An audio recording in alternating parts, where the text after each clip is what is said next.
अभिवादन स्वीकार कीजिए सभी साधक मित्र। मैं शुभम कुमार राजयोगी आप सभी को इस वीडियो में हार्दिक स्वागत करता हूं।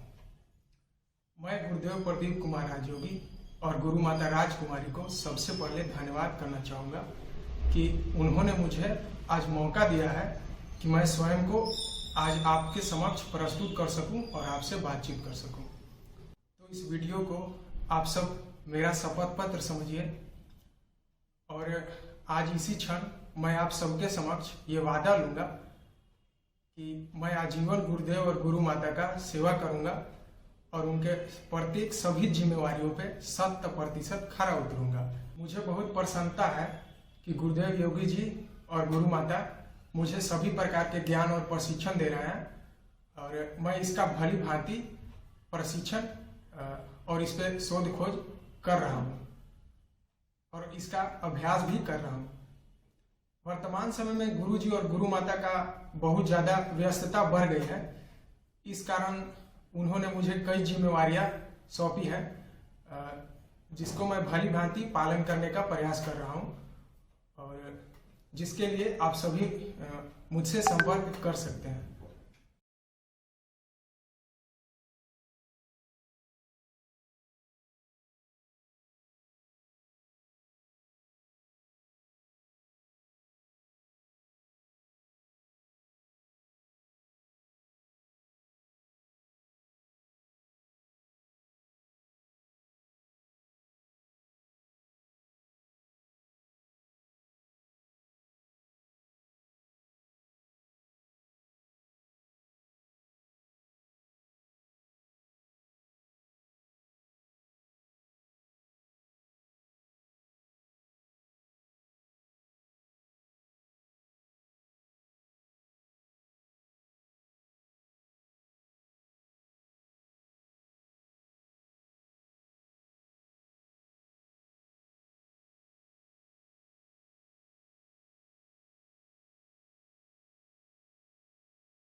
या कोई कुछ कर दिया हो कि ये कराया हो, जो भी सब उतर जाएगा।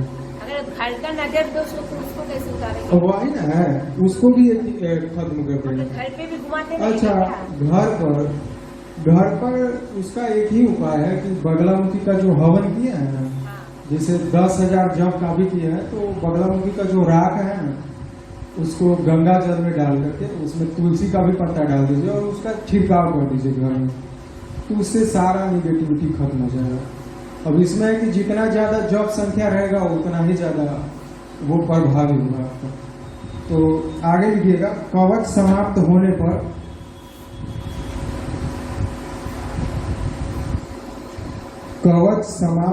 पर मुट्ठी को रोगी के लीलार अर्थात आज्ञा चक्र पर ठेकाना है। कवच समाप्त होने पर मुट्ठी को रोगी के लीलार आज्ञा चक्र पर ठेकाना है। फिर मुट्ठी को रोगी के कपाल अर्थात सहस्त्रार पर ठेकाना है।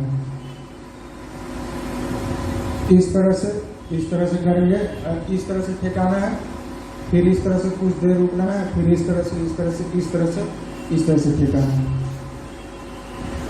तो कवच समाप्त होने पर मुट्ठी को रोगी के लीलार आज्ञा चक्र पर ठेकाना है। फिर मुट्ठी को रोगी के कपाल सहस्त्रार पर ठेकाना है। इसके बाद इसे जलती हुई अग्नि में झोंक देना है। ठीक है। इसके बाद इसे जलती हुई अग्नि में झोंक देना है। इसके बाद इसे जलती हुई अग्नि में झोंक देना है।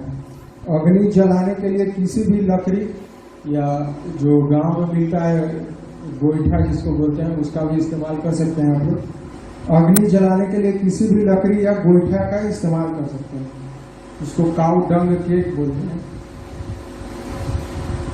या जो गैस जो होता है घर में, गैस का जो स्टोव होता है उस पर भी जला सकते हैं।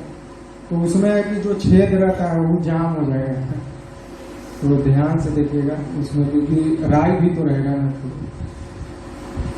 का इस्तेमाल कर। या गैस के जो स्टोव है उस पर भी जला सकते हैं।